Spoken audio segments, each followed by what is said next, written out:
Halo semuanya, Assalamualaikum warahmatullahi wabarakatuh. Pada kesempatan kali ini, saya akan membahas secara mendalam sebuah proyek monumental bagi Indonesia, yaitu pembangunan Ibu Kota Nusantara atau yang lebih dikenal dengan IKN. Pembahasan ini merupakan bagian dari tugas proyek mata kuliah Pendidikan Pancasila. Mari kita telah bersama penjelasan dan perkembangan IKN, kaitannya dengan identitas nasional, serta dampaknya terhadap demokrasi di Indonesia. Pembangunan Ibu Kota Nusantara merupakan sebuah inisiatif strategis pemerintah Indonesia untuk memindahkan pusat pemerintahan dari Jakarta ke lokasi baru di Kalimantan Timur. Latar belakang dari pemindahan ini cukup kompleks, meliputi isu kepadatan penduduk dan kemacetan di Jakarta, pemerataan pembangunan di seluruh wilayah Indonesia, serta visi untuk membangun kota yang berkelanjutan dan modern. Proses perencanaan dan pembangunan IKN telah melalui beberapa tahapan, dimulai dari studi kelayakan, penetapan lokasi, hingga perancangan master plan. Pemerintah telah mengumumkan visi IKN sebagai sebuah kota pintar yang hijau, modern, dan berstandar internasional. Beberapa infrastruktur utama telah mulai dibangun, termasuk jalan akses, perumahan untuk pekerja konstruksi, dan gedung-gedung pemerintahan tahap awal.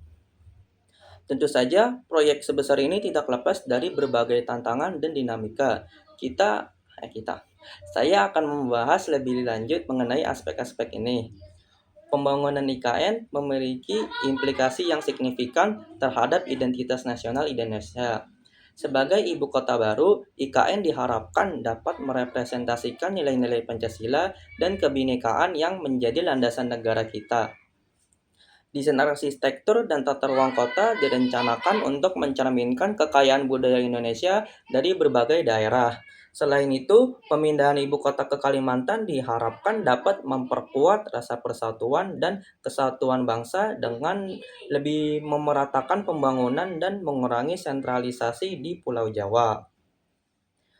IKN diharapkan menjadi simbol kemajuan Indonesia di abad ke-21 sekaligus tetap menjunjung tinggi akar budaya dan sejarah bangsa.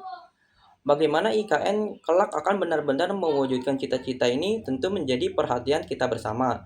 Pembangunan IKN juga memiliki dimensi demokrasi yang penting untuk dianalisis. Proses pengambilan keputusan terkait proyek ini, termasuk perencanaan, penganggaran, dan implementasinya, perlu melibatkan partisipasi publik dan memperhatikan prinsip-prinsip transparansi dan akuntabilitas. Keberadaan ibu kota baru juga berpotensi mempengaruhi dinamika politik dan pemerintahan di Indonesia. Distribusi kekuasaan antara pusat dan daerah, serta interaksi antara lembaga-lembaga negara dapat mengalami perubahan seiring dengan beroperasinya IKN. Penting bagi kita untuk mengawasi dan mengkritisi proses pembangunan IKN dari perspektif demokrasi, memastikan bahwa proyek ini benar-benar memberikan manfaat bagi seluruh rakyat Indonesia dan memperkuat tatanan demokrasi yang sehat. Kesimpulannya, pembangunan Ibu Kota Nusantara adalah sebuah proyek besar dengan visi yang ambisius. Memahami penjelasan dan perkembangannya, kaitannya dengan identitas nasional, serta implikasinya terhadap demokrasi Indonesia adalah hal yang krusial bagi kita sebagai warga negara. Semoga penjelasan singkat ini memberikan wawasan yang bermanfaat bagi kalian semua yang menonton.